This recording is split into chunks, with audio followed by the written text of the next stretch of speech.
और अगर पीपीटी आपकी साइड मूव नहीं करेगी तो मुझे जरूर बताइएगा, आपकी नहीं पीपीटी मूव नहीं की। Yes sir. तो पहला विषय है जो देश में जो लोकतंत्र है, उस लोकतंत्र की प्रक्रिया में वो भाग लेने के लिए पहुंचे थे, वो भी बम से उड़ गए। तो ना केवल आपने राज्य को आपने उसको चैलेंज किया, बल्कि लोकतांत्रिक प्रक्रिया में भी बाधा डालने का प्रयास किया। और जो लोकतांत्रिक प्रक्रिया में जो वोटर थे, उनको भी आपने हत्या कर दी। तमिलनाडु गवर्नमेंट को क्या सहानुभूति किसी सरकार को हो सकती है? क्या खास बात है कि आप ऐसे लोगों के साथ सहानुभूति रखते हैं जो कि हत्यारे हैं? आप रिजोल्यूशन पास करते हैं, उस रिजोल्यूशन के बाद कई विवाद हुए, उसमें मैं नहीं जा रहा हूं, कानूनी विवाद है, 3 4 5 सालों से विवाद चल रहे हैं वो। और उसके बाद जो है सेंट्रल गवर्नमेंट ने कहा कि हम उनको रिलीज नहीं करेंगे।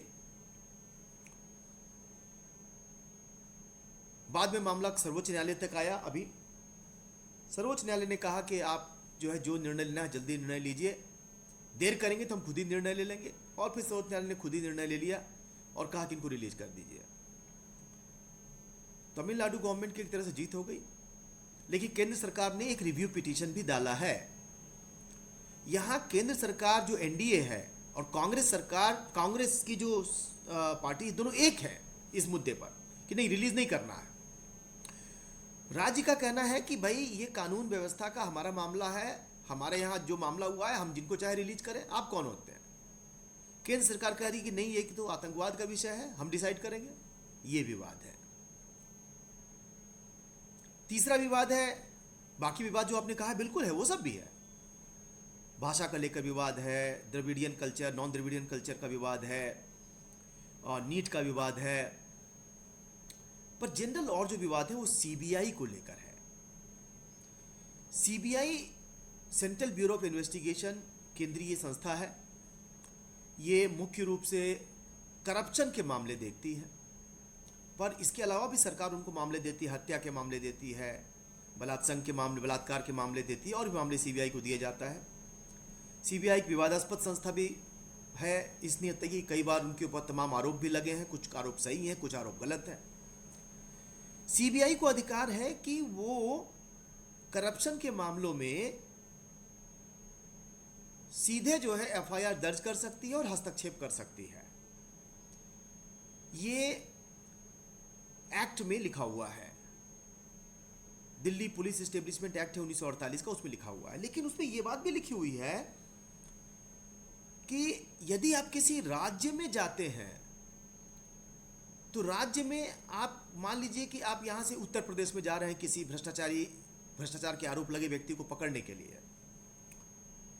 तो वहां जा रहे हैं तो आपको बिना परमिशन के नहीं कर सकते, आप परमिशन लेनी होगी राज्य सरकार से। और अगर परमिशन है तो लीजिए, तो आमतौर पर परमिशन दे दी गई थी। लेकिन राज्य सरकारों ने अभी ये परमिशन वापस ले लिया है, कई राज्य सरकारों ने। वेस्ट बंगाल ने परमिशन वापस ले लिया, तमिलनाडु ने परमिशन वापस ले लिया, तेलंगाना ने परमिशन वापस ले लिया, झारखंड सरकार ने परमिशन वापस ले लिया। कई सरकारें, विशेष रूप से जो भाजपा शासित सरकारें नहीं है, मणिपुर को छोड़ दे, तो उन्होंने परमिशन वापस ले लिया। यानी कि सीबीआई जो है, अगर उनको वहां किसी भ्रष्टाचार के आरोपी के बारे में एफआईआर दर्ज करनी होगी, अरेस्ट करना होगा, तो उसको पहले परमिशन लेनी पड़ेगी फिर से। पहले था कि परमिशन है, सीधे चले जाती है। जैसे उत्तर प्रदेश में परमिशन की जरूरत नहीं है, मध्य प्रदेश में परमिशन की जरूरत नहीं है, गुजरात में परमिशन की जरूरत नहीं है, सीधे सीबीआई वहां जा सकती है। पर वेस्ट बंगाल में परमिशन लेना पड़ेगा। तो केंद्र सरकार का कहना है कि भाई करप्शन एक ऐसा मामला है जिसके कारण कि सरकार के धन का दुरुपयोग हो रहा है, तो ऐसे मामलों में किसी परमिशन की क्या जरूरत है। सीबीआई जो है जाएगी, उन हस्तक्षेप करेगी, क्योंकि राज्य की पुलिस अपना काम ठीक से नहीं कर पाती कई बार। पर राज्यों का कहना है कि आप सीबीआई का दुरुपयोग कर रहे हैं, आप हमारे नेताओं के पीछे लगा दे रहे हैं, आप अपनी पॉलिटिकल जो राइवलरी है वो निकाल रहे हैं, इसलिए हमने कंसेंट वापस ले लिया है। एक विवाद ये है। एक और विवाद है जो पिछले कुछ समय से चल रहा है, गवर्नर को लेकर चल रहा है। गवर्नर को लेकर विवाद लंबा है, पुराना विवाद तो है। आप देखेंगे राज्य सरकारों केंद्र सरकारों को लेकर जो सबसे भीषण विवाद है वो तो है अनुच्छेद 356 का, कि राज्य की सरकारों को केंद्र सरकार बर्खास्त कर दिया करती थी। अनुच्छेद 356 या धारा 356 हम लूज सेंस में कहते हैं, कानूनी भाषा में अनुच्छेद 356 होगा। उसमें राष्ट्रपति शासन राज्यों में लगा दिया जाता है। वो जो है जब मर्जी जैसे मर्जी, जिसको कहते हैं ड्रॉप ऑफ ए हैट के आधार पर ही जो है 356 लगा दिया जाता था, और इसका बहुत जबरदस्त दुरुपयोग हुआ। पर 1994 में एक बड़ा महत्वपूर्ण निर्णय आया सर्वोच्च न्यायालय का। मैं आपसे नाम पूछूंगा उसका, अगर आपको जानकारी हो जरूर बताइएगा या चैट बॉक्स में लिख के डालिए आप क्या नाम है उस केस का। 1994 में बहुत महत्वपूर्ण मामला आया। उस मामले में कह दिया गया कि नहीं, गवर्नर की पावर इस तरह की नहीं है कि मनमाने तरीके से केंद्र सरकार ने कह दिया तो राष्ट्रपति शासन लागू कर देंगे। राज्य की सरकार डेमोक्रेटिक सरकार होती है। इसका ये मतलब है कि भाई उनको आप जब आप उनको अगर बर्खास्त कर रहे हैं तो कोई विशेष आधार होना चाहिए। विशेष आधार क्या है? Break down of the constitution. एक आध दंगा हो गया, कोई घटना घट गई, कोई चुनाव हार गए, ये कोई आधार थोड़ी है। Break down of the constitution होना चाहिए। लगे कॉन्स्टिट्यूशन अब चल ही नहीं सकता। ये वो नहीं है जैसे हमारे शरीर में खुजली हो गई, फुंसी हो गया, फोड़ा हो गया, तो उसके लिए हम कोई बड़े अस्पताल में एडमिट थोड़ी होते हैं। अब कोई बहुत बड़ी बीमारी हो जाए तो आप किसी बड़े अस्पताल में एडमिट होते हैं। हाँ, कोई वायरल बुखार के लिए हम लोग कभी एडमिट होते हैं? शायद ही कभी एडमिट होते हैं। जब अपना लगता है कि सीरियस हो गया तो एडमिट होते हैं। वही बात है। ये नहीं कि चुनाव हार गए हम, चुनाव हुआ सांसदों का, एक राज्य में वो पार्टी हार गई लेकिन सत्ता में वो है, आप उसको हटा देंगे। क्यों हटा देंगे भाई? तो और भी कई कारण है, लेकिन 356 पे जो सर्वोच्च न्यायालय का निर्णय आया उसके बाद से जो है ये दुरुपयोग रुक गया। किसी को ध्यान में आया कौन से केस की चर्चा कर रहा हूं मैं? खास करके पॉलिटिकल साइंस और लॉ वाले लोग बताएं, पब्लिक एडमिनिस्ट्रेशन वाले लोग हैं वो बताएं किस निर्णय की चर्चा कर रहा हूं मैं। किनको ध्यान आ रहा है? SR Bommai case. SR Bommai, बहुत बढ़िया। क्यों करो ना, अंजलि टोप्पो, बहुत अच्छा। किस विषय से अंजलि आप? Sir political political science. Political science, political science. Yes बहुत सर। अच्छा। हाँ, मैं एक्सपेक्ट कर रहा था। मुझे नहीं पता लॉ से कोई है कि नहीं है इसमें अभी, लेकिन political science, Bommai, SR Bommai सबको याद होना चाहिए। ये सामान्य बात है कि एसआर बोम्मई एक ऐसा निर्णय है जिसके कारण कि केंद्र सरकार का जो दुरुपयोग का वो था हंटर, वो रुक गया। आप देखिए एक निर्णय से 9 न्यायाधीश थे उसमें, 9 जजेस ने मिलके ये जो राज्यसभा और लोकसभा में संसद में जो सरकार के लोग बैठते थे, चाहे वो आज भाजपा के लोग बैठे, पहले कांग्रेस के लोग बैठते थे, ये लोग जो 356 का खुलाआम दुरुपयोग करते थे, 9 जजेस ने रोक दिया। आप देखिए, ठीक है। और उसके बाद से बहुत कम जगह राष्ट्रपति शासन लागू हो रहा है। ये विवाद था। लेकिन मैं दूसरे विवाद की बात कर रहा हूं। आजकल विवाद ये चल रहा है कि गवर्नर जो है, वेस्ट बंगाल के गवर्नर हैं, उन्होंने कानून व्यवस्था पर मांगा केंद्र सरकार से कि भाई ये जो यहाँ आरोप लग रहे हैं कि एफआईआर नहीं दर्ज हो रही है और ये इन्वेस्टिगेशन नहीं हो रहा, इस पर हमें जानकारी दीजिए। वेस्ट बंगाल सरकार ने कहा हम क्यों आपको जानकारी दें, हाँ हम जो है हम हमारा काम चल रहा है, इन्वेस्टिगेशन में हस्तक्षेप मत करिए आप। गवर्नर ने कहा कि भाई किस तरह से वाइस चांसलर की नियुक्ति आप कर रहे हैं, आप जो है जो नियुक्ति कर रहे हैं कानून सम्मत नहीं है, कानून जो दिया है उसके अनुसार नियुक्ति करिए, आप हमें रिपोर्ट दीजिए। केरला सरकार ने कहा कि हम नहीं देंगे ये सब, आप कौन होते हैं। अब उसके बाद वो नियम भी बना रहे हैं कि गवर्नर जो है वो वहाँ के जो चांसलर अब नहीं रहेंगे। चांसलर का मतलब जो वहाँ के विश्वविद्यालयों का अधिपति होता है, प्रमुख होता है, चांसलर कहते हैं उसे, सब जानते होंगे, हम लोग शिक्षा में ही हैं हम लोग। ये एक विवाद का आता जाता चल रहा है। केरल सरकार का कहना है कि गवर्नर अपने लोगों को बिठाना चाहते हैं या आरएसएस के लोगों को बिठा देना चाहते हैं वहाँ पे। गवर्नर का कहना है कि केरल ने जो है, सरकार ने जो राज्य के विश्वविद्यालय है उनको अपने कम्युनिस्ट धाराओं की या जो भी जो भी ये है जो उन पार्टी की विचारधाराओं की नर्सरी बना दी है, वहाँ अपने लोगों को बिठा रहे हैं। और उसके लिए वो जो है, hello, am I audible? Yes, you are audible, sir. Audible ना? ठीक है, Yeah, yes. ठीक है। तो तो ये एक विवाद चल रहा है गवर्नर के नाम पर। एक विवाद सीए को लेकर है। सीए का मतलब सब लोग जानते होंगे, क्या होता है फुल फॉर्म सीए का, बताएं कोई साहब आप में से। Controller and auditor general. Auditor general, CAA पूछ रहा हूं मैं, सीएजी नहीं पूछ रहा हूं। Citizenship amendment act. हाँ, सीएए, मैंने सीएए पूछा है, सीएजी नहीं पूछा है। बहुत अच्छा, कंट्रोलर ऑडिटर जनरल तो होता है सीएजी का, पर सीएए पूछा है मैंने। हाँ बताइए, पूरा नाम बताइए क्या है। Sir citizenship amendment act. हाँ, सिटीजनशिप अमेंडमेंट एक्ट। हमारे यहाँ संविधान में सिटीजनशिप का कानून है, उसके बारे में सरकार ने संशोधन किया है। सरकार का जो संशोधन है वो कहता है कि जो फॉरेन के नागरिक हैं, विदेशी के नागरिक हैं, वो भारत में आएंगे तो उसके लिए कुछ नियम बनाया है उन्होंने। ये नियम फॉरेन के लोगों पे लागू है, भारत के लोगों पे लागू नहीं है।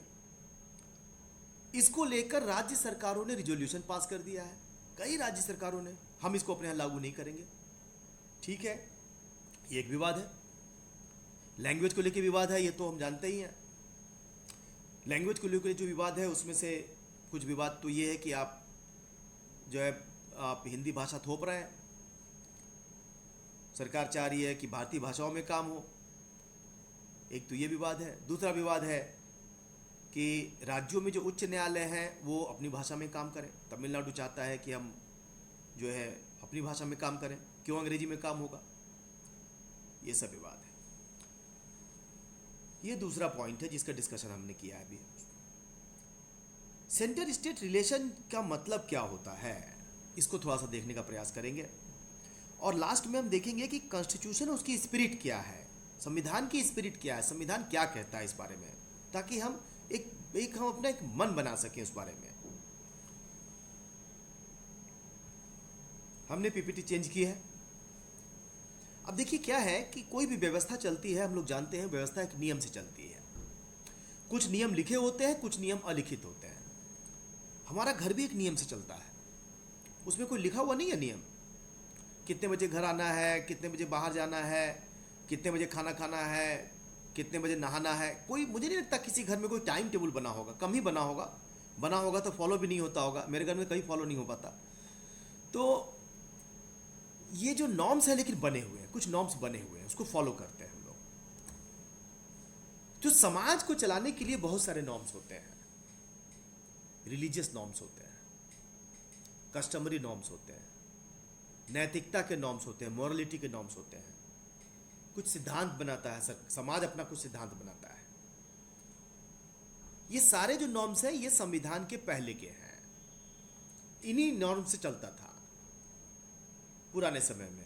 प्राचीन व्यवस्था इन्हीं नॉर्म्स पे चलती थी, धर्म पे चलती थी, जिसको कि कई बार कहते हैं कि धर्म ही कानून है आज के समय में। धर्म का मतलब रिलीजन नहीं है, रिलीजन का मतलब धर्म नहीं है, सॉरी, रिलीजन का मतलब धर्म नहीं है। लेकिन जो संविधान आ गया, संविधान दो प्रकार के हो गए, एक रिटन हो गया, एक अनरिटन हो गया। संविधान का मतलब कि ऐसी चीज जो सबसे बलशाली है, जिसकी बात सबको मानना है, जो रिलीजन से भी ऊपर है, जो कस्टम से भी ऊपर है, जो मॉरलिटी से ऊपर है, जो समाज के सिद्धांतों से भी ऊपर है, वो संविधान है। अब ये जो संविधान है, तो संविधान के बारे में डॉक्टर अंबेडकर साहब ने ये स्टेटमेंट दिया है, ये मैं आपके सामने रख रहा हूं। डॉक्टर अंबेडकर साहब ने 4 नवंबर 1948 को कहा है कि यदि किसी विद्यार्थी को संविधान विधि की कॉपी दी जाए तो वो 2 प्रश्न करेगा। पहला कि सरकार का स्वरूप कैसा है, what is the form of the government. दूसरा, what is the form of the constitution. ये 2 सवाल करेगा वो। आप देखना चाहते हो तो कॉन्स्टिट्यूएंट असेंबली डिबेट संविधान सभा वाद विवाद के भाग 8 में पृष्ठ 31 और 32 में इसको देख सकते हैं आप। आजकल ऑनलाइन भी अवेलेबल है, फ्री ऑफ कॉस्ट। फिर पीपीटी मैंने बदली है, देखिए अब आ गया है form of the government and form of the constitution. क्या है ये form of the government, form of the constitution. मैं फिर से रिक्वेस्ट करूंगा कि अगर आप में से कोई जो है कोई अगर ट्राई करना चाहे इस क्वेश्चन को, फॉर्म ऑफ द गवर्नमेंट क्या है, फॉर्म ऑफ द कॉन्स्टिट्यूशन क्या है, कोई बता सकते हैं? There is nothing bad in trying. Sir form of the government की है कि डेमोक्रेटिक गवर्नमेंट होगी या किस टाइप की गवर्नमेंट होगी ये डिफाइन करना, और उसी के अकॉर्डिंग कॉन्स्टिट्यूशन भी पार्लियामेंट्री कॉन्स्टिट्यूशन होगा या प्रेसिडेंशियल कॉन्स्टिट्यूशन होगा। ठीक है, ठीक है। चलिए प्रीति जी, थोड़ा सा अपना कैमरा ठीक कर लें आप। प्रीति जी आपका जो है आपका, हाँ थोड़ा, बस बहुत बढ़िया, बहुत बढ़िया, ठीक है, थोड़ा और ऊपर क्लास। ये सब नई चीज़ें हैं, 2 साल से हम लोग सीख रहे हैं, ठीक है, हाँ बहुत अच्छा है। और कोई ट्राई करेंगे कि डॉक्टर अंबेडकर साहब ने जो प्रश्न किया है, मैं वापस प्रश्न पे जाता हूँ, form of the government and form of the constitution, क्या चल रहा था उनके दिमाग में, कुछ सोचिए जरा, बताइए। जो पॉलिटिकल साइंस लॉ से नहीं वो भी बता सकते हैं, हाँ कोई ट्राई करे। और मैंने बताया आपसे, गलत ट्राई करने में कोई बुरी बात नहीं है, ठीक है। मैं जब आया हूँ तो मैं सोच के चल रहा हूँ कुछ ना कुछ गलत होगा, आप सुधार कर देंगे मेरा। बताइए। सब फॉर्म ऑफ द गवर्नमेंट वो हो सकता है कि how the like central state, the federal kind of government that we are trying to maybe, and the form of constitution, whether it's written, unwritten, and all others mentioned over there. चलिए ये भी बहुत अच्छा, ठीक है, समझ गया मैं, ठीक है। और कोई? Presidential and parliamentary form of government. अच्छा, गिरी मल्लिका बोरा जी, ठीक है। फॉर्म ऑफ द गवर्नमेंट का मतलब हो गया प्रेसिडेंशियल और पार्लियामेंट्री फॉर्म ऑफ गवर्नमेंट, अच्छा। और form of the constitution? I don't know, sir. Written or unwritten, maybe. I don't know. Written and unwritten form, okay. चलिए और कोई? ठीक है, आपका किसी का जवाब मुझे लगता नहीं है कि गलत है, सबका जवाब सही है। रिजिड और फ्लेक्सिबल कॉन्स्टिट्यूशन भी हो सकता है। फ्लेक्सिबल भी हो सकता है, रिजिड भी हो सकता है, बहुत सुंदर, ठीक है। चलिए, टाइप्स ऑफ कॉन्स्टिट्यूशन भी फॉर्म हो गए। डॉक्टर अंबेडकर साहब के दिमाग में क्या चल रहा था, ये let us try to read the mind of doctor Ambedkar, let us become a mind reader. कोई और ट्राई करेंगे? काफी क्लोज आप आंसर के आ गए आप लोग। Sir form of government Constitution. Sir, I'm हाँ, taking a guess from Dr. Yes. Ambedkar's life that he was, I feel, into communism or socialism. So maybe socialist, that that can be, type of okay. और ideology. The form ठीक of है। constitution is socialist, democratic, republic, and socialist democratic, ठीक है, And बहुत अच्छा। हाँ हाँ sovereign. हाँ, मंजीत जी। Sir, the form of Manjit the ji. constitution which provides you the social justice in the state. ठीक है, मंजीत जी को बोलने दिया जाए, मंजीत जी को, हाँ सर बोलिए। Form of constitution for the country and form of the government for the people. People, okay. चलिए बहुत बढ़िया, ठीक है। बस अब इसको रोक रहे हैं, ठीक। किसी को लग रहा है कि नहीं हम बिल्कुल अलग जवाब देंगे और हमारा जवाब जरूर सुनना चाहिए, मैं रोक तो दिया है, लेकिन किसी को ये लग रहा है, मन में आ रहा है नहीं मेरे जवाब नहीं सुना गया, तो बता दीजिए आप, एक कोई बता दे और Sir, तब आगे बढ़े। form of the constitution, it means whether he want to draft federal or unitary form of the constitution. अच्छा, और form of the government? Form of the government presidential and parliamentary. Wonderful, excellent. ये सही जवाब है। आपने doctor Ambedkar साहब के mind को पढ़ लिया, ये बात समझ लीजिए, किसी का जवाब गलत नहीं है मेरी दृष्टि में, ठीक है ना। Democratic form of government, non democratic, Republican, ठीक है। लेकिन डॉक्टर अंबेडकर साहब ने जो जवाब दिया है वो मैं बात कहना चाहता था, इसलिए आपका जवाब गलत नहीं है जो लोगों ने। लेकिन देवी दीन जी कहाँ से आप हैं? Sir, I have done my MA, MPhil, PhD from JNU.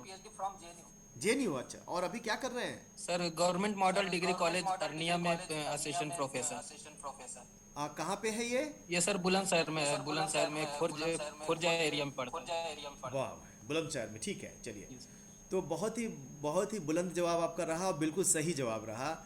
तो form of the government, doctor Ambedkar साहब के अनुसार फॉर्म ऑफ द गवर्नमेंट का मतलब हो गया कि ये देखिए, मैं उस पीपीटी पे आता हूँ जहाँ उन्होंने ये बात कही है,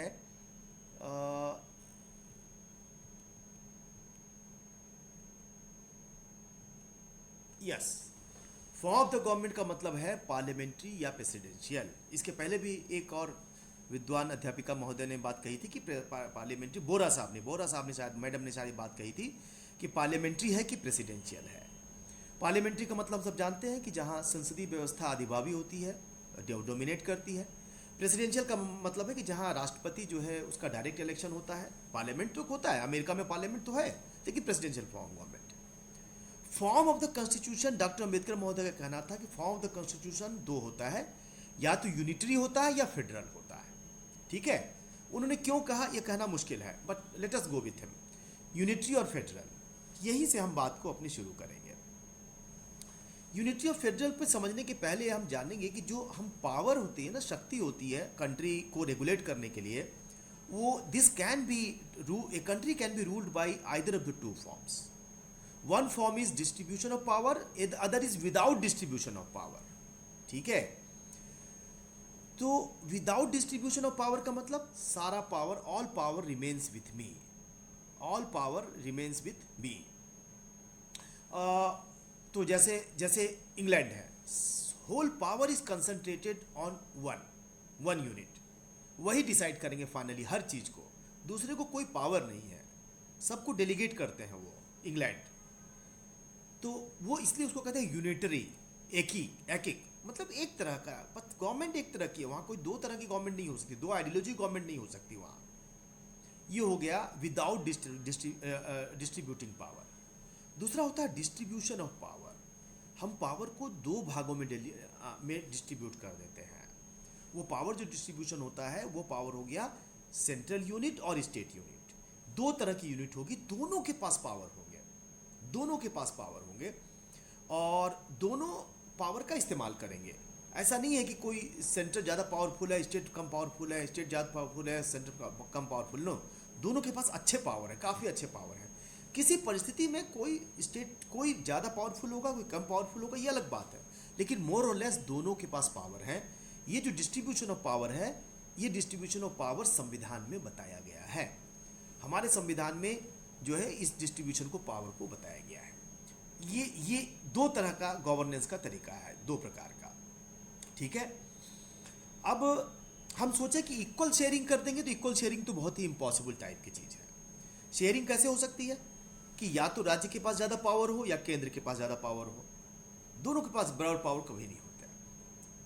अब हम आते हैं, before I move to the next part of discussion, कि क्या है ये पावर शेयरिंग का मतलब क्या है, कैसे है, कहाँ है।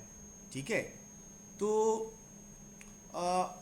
चार प्रकार की जो है, जब पावर शेयरिंग होती है तो उससे चार प्रकार की संस्थाएं बन सकती हैं, चार प्रकार का जो है गवर्नमेंट या संविधान बन सकता है। एक को हम कन्फेडरेशन कहते हैं। कन्फेडरेशन का मतलब होता है ना कि जिसमें कि राज्यों के पास बहुत ज़्यादा पावर है और वो जब चाहे रहे, जब चाहे बाहर जाए, कोई बात नहीं है, कन्फेडरेशन हो गया। यूनिटरी फॉर्म हो गया, जैसा इंग्लैंड में है, जैसा हम लोगों ने देखा भी कि भाई जिसमें एक सरकार, एक ही सत्ता होती है। फेडरल फॉर्म है जहाँ पर कि पावर लगभग बराबर बांटे हैं, एकदम से बराबर तो नहीं लेकिन लगभग बराबर बटा हुआ है, ये तीसरा फॉर्म हो गया। और तीसरे से ही चौथा फॉर्म निकल के आया है जिसको हम क्वासाई फेडरल कहते हैं, कि पूरी तरह फेडरल नहीं है, आंशिक रूप से फेडरल है, मतलब कि कुछ पावर जो है सेंटर के पास ज़्यादा है और स्टेट के पास थोड़ा कम पावर है। और इसीलिए जो है हमारे सर जो है BHU के प्रोफेसर S.K. वर्मा साहब कहते हैं ये यूनिफेडरल है। यूनिफेडरल का मतलब ऐसा फेडरल है जो यूनिटरी की तरफ झुका हुआ है, ऐसा फेडरल है जो कि जिसमें कि जो यूनियन गवर्नमेंट उसका ज़्यादा पावर है। तो चार तरह की हमारे पास पावर डिस्ट्रीब्यूशन है। पर इसको आने के पहले मैं एक बात जरूर ध्यान में रखना चाहूँगा आप सभी अध्यापकों के सामने, एक पॉइंट ऑफ कन्फ्यूज़न है जो आप जो है अगर दूर कर सके तो बताइए।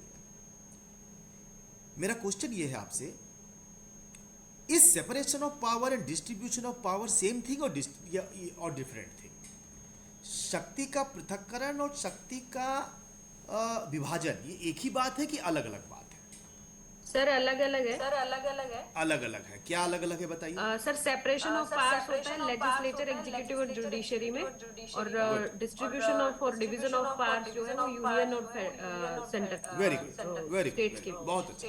तो ये एक इनिशियल कंफ्यूजन कभी कभी हो जाता है हमें, और विद्यार्थियों को भी हो जाता है। और विद्यार्थियों को जब क्लास में जाना चाहिए तो ये जरूर बताना चाहिए, क्योंकि बहुत सारे विद्यार्थी गलती करते हैं। हम लोग ने शुरुआत में गलती की है कि सर ने बताया, टीचर ने बताया, ध्यान नहीं दिया, उन्होंने बताया कि भाई ये अंतर तो नहीं बताया कि डिस्ट्रीब्यूशन ऑफ पावर ये है, एक दिन सेपरेशन ऑफ पावर बता के चले गए, अब हम कंफ्यूज कर गए। तो होना ये चाहिए कि जब हम क्लास में जाते हैं तो हमें ध्यान रखना चाहिए कि जो विद्यार्थी है उसके पास कंफ्यूजन के कौन कौन से पॉइंट है उसको हम जरूर आपस में हम दूर कर दें उनको। तो बहुत अच्छा है प्रीति जी, कहाँ से आप हैं प्रीति जी?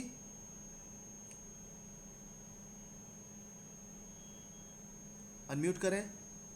और एक बात और है, अगर आप नहीं बताना चाहें तो कोई बात नहीं है। नहीं सर, एक्चुअली हाँ, नहीं आपका मतलब जिनको से पूछता हूँ मैं, अगर आप नहीं बताना चाहें कोई तो कोई बात नहीं है। हाँ सर, मैं सेंट्रल यूनिवर्सिटी गुजरात से हूँ, school of Gujarat school of international studies. Okay good, ठीक है। तो ये सही है। ध्यान रखना है हमको कि सेपरेशन ऑफ पावर और डिस्ट्रीब्यूशन ऑफ पावर दो अलग अलग बातें हैं। सेपरेशन ऑफ पावर को जनरली हम लोग जो है मॉन्टेस्क्यू महोदय से जोड़ते हैं, और डिस्ट्रीब्यूशन ऑफ पावर जो है उसका मतलब है केंद्र और राज्य में जो व्यवस्था होती है, इसको फेडरल भी कहते हैं, फेडरल भी कहते हैं। अब मैं आता हूँ अगले इस पे कि डॉक्टर अंबेडकर साहब ने जो बात कहा कि जो पार्लियामेंट्री सिस्टम ऑफ गवर्नमेंट है ये हमारा गवर्नमेंट का है, फॉर्म ऑफ गवर्नमेंट है। संविधान कैसा है इसके बारे में उन्होंने स्टेटमेंट दिया, वो कहा कि the draft constitution is federal constitution. हमारा जो संविधान है फेडरल संविधान है। In as much as it establishes what may be called dual polity, हमारे पास dual polity है। dual polity का मतलब क्या ये बताया उन्होंने। This dual polity under the proposed constitution will consist of the union at the center and states at the periphery। Centre पे union है और स्टेट्स जो है उनके चारों तरफ में स्टेट्स हैं। Each endowed with sovereign powers, इस वर्ड को अंडरलाइन करना है अगर हमको डॉक्टर अंबेडकर साहब और कॉन्स्टिट्यूएंट असेंबली डिबेट का इंटेंशन पढ़ना है तो। Each endowed with sovereign powers, centre के पास भी सोवरेन पावर है, स्टेट के पास भी सोवरेन पावर है। स्टेट्स जो बनाए गए हैं वो कोई उनके कोई वो मातहत नहीं काम कर रहे हैं, they are not subordinate. States जो बनाए गए हैं सेंटर के साथ इंडिया में, they are not clerical staff, ठीक है। They have sovereign powers, states have sovereign powers, so they are very much powerful. इतना ही लिमिटेशन है कि to be exercised in the field assign to them respectively by the constitution. Both centre और state दोनों के पास sovereign power तो है, लेकिन सोवरेन पावर कौन डिसाइड करेगा? संविधान डिसाइड करेगा। संविधान में जितना दिया गया, भारत के संविधान में। ये बात बोलना क्यों जरूरी है? इसलिए जरूरी है कि जो हम सॉवरेन पावर की बात करते हैं, संप्रभु शक्ति की बात करते हैं सॉवरेन पावर की, तो कभी कभी इंटरनेशनल लॉ में सॉवरेन पावर जो है केवल इंडिपेंडेंट कंट्री के कंटेक्स्ट में आता है। उनके पास जैसे चाहे वो बिहेव कर सकते हैं, अपने इंटरनल मामले एक्सटर्नल मामले जैसे चाहे। वो बात हमारे साथ संविधान में नहीं दी गई है। सॉवरेन पावर तो स्टेट के पास भी है, सेंटर के पास भी है, लेकिन उनको कॉन्स्टिट्यूशन में जितना दिया गया वही सॉवरेन पावर है। इंटरनेशनल लॉ से डिसाइड नहीं होगा, इंटरनेशनल ज्यूरिस्प्रूडेंस से डिसाइड नहीं होगा सॉवरेन पावर, जो कभी कभी हमारे यहाँ राज्य करने लगते हैं। अभी ध्यान होगा, अभी एक आप में से विद्वान अध्यापक कह रहे थे कि हमको जो द्रविड़ विचारधारा के लोग हैं उनमें से कुछ लोगों का मानना है कि हमको अलग राज्य, अलग देश चाहिए। आप सॉवरेन पावर इसके लिए नहीं है। आपका सॉवरेन पावर तो संविधान में डिसाइड हुआ, अंतर्राष्ट्रीय विधि में थोड़ी डिसाइड हो रहा है। इंटरनेशनल लॉ में, अंतर्राष्ट्रीय परिदृश्य में, इंटरनेशनल ऑर्गेनाइजेशन में कंटेक्स्ट में आप बात करेंगे तो कहेंगे सॉवरेन पावर। जैसे इंडिया सॉवरेन पावर है, पाकिस्तान सॉवरेन पावर है, बांग्लादेश सॉवरेन पावर है, अमेरिका सॉवरेन पावर है, इजराइल सॉवरेन पावर है, कनाडा सॉवरेन पावर है। पर तमिलनाडु, जम्मू कश्मीर, नागालैंड या कोई और राज्य, पंजाब, इनका सॉवरेन पावर इसलिए नहीं है कि देश से अलग हो जाए, क्योंकि वो sovereign power is decided respectively by whom? By the constitution. संविधान लिखा हुआ है हमारे कंट्री में, उस पर बात कह दी गई है आपका सॉवरेन पावर लिमिटेड है। ये बात हम सबको बहुत ध्यान में रखनी चाहिए। अब आते हैं, देखते हैं हम अगले सीडी, अब अगले मैं पीपीटी पे आ गया हूं। अगले पीपीटी में हम ये बात कह रहे हैं कि जो हमारे यहाँ जो संविधान है इसमें ये डिस्ट्रीब्यूशन ऑफ पावर कहाँ कहाँ है, डिस्ट्रीब्यूशन किस प्रकार का है। 3 प्रकार का डिस्ट्रीब्यूशन हम देख सकते हैं। एक डिस्ट्रीब्यूशन ये स्पेशली उनके लिए है जो पॉलिटिकल साइंस और लॉ से नहीं है, क्योंकि हमारे देश में जो पॉलिटी है वो केंद्र और राज्य के बीच बटी हुई है, जिसको हम फेडरलिज्म कहते हैं, परिसंघवाद कहते हैं, परिसंघवाद। अब ये डिस्ट्रीब्यूशन किस प्रकार है अगर हमको देखना हो तो पहला तो ज्योग्राफिकल जुरिस्डिक्शन का डिस्ट्रीब्यूशन है। भौगोलिक दृष्टि से हमने डिस्ट्रीब्यूट कर लिया है। आर्टिकल 245 भारत के संविधान में आर्टिकल 1 से लेकर आर्टिकल 395 तक है, उससे ज़्यादा नहीं है। कभी कभी हम लोग गलती से कह देते हैं 404 है, 444 है, कुछ किताब भी लिख दिए हैं, किताब वाले भी महोदय लिख दिए हैं। आप इस भ्रम से दूर हो जाइए। हमारे यहाँ आर्टिकल कितना है? आखिरी आर्टिकल 395 है, 1 to 395, इतना ही हमारे पास संविधान में आर्टिकल है। ठीक है, बाकी वो है हमारे पार्ट्स हैं, बाकी हमारे पास शेड्यूल्स हैं। ज्योग्राफिकल जुरिस्डिक्शन है 245, जो कहता है राज्य के लिए राज्य कानून बनाएगा, पूरे देश के लिए केंद्र कानून बनाएगा। तो यूपी है, यूपी राज्य के लिए कानून बनाएगा, वेस्ट बंगाल अपने के लिए कानून बनाएगा, गुजरात अपने लिए कानून बनाएगा। उनको पूरी स्वतंत्रता है, अपने एरिया के लिए जैसा चाहे कानून बनाए। जैसा चाहे का मतलब जो संविधान में दिया गया है। पर केंद्र को अधिकार है कि वो कश्मीर से कन्याकुमारी तक और इधर जो है गुवाहाटी से शुरू करके इधर गुजरात तक कानून बना सकता है। यहाँ तक कि उनका कानून विदेश में रह रहे लोगों पर भी लागू हो सकता है। जैसे कोई फॉरेनर आना चाहता है भारत में, भारत के कानून को मानना पड़ेगा। सीए जो है फॉरेनर्स के ऊपर लागू हो रहा है। अमेरिका में हमारी एम्बेसी है, कनाडा में एम्बेसी है, ऑस्ट्रेलिया में एम्बेसी है, वहाँ के लोगों के ऊपर हमारे कानून लागू हो सकते हैं, उनके सर्विस रूल हमारे लागू हो सकते हैं। ये हो गया ज्योग्राफिकल जुरिस्डिक्शन। दूसरा कैसे डिस्ट्रीब्यूशन हुआ है?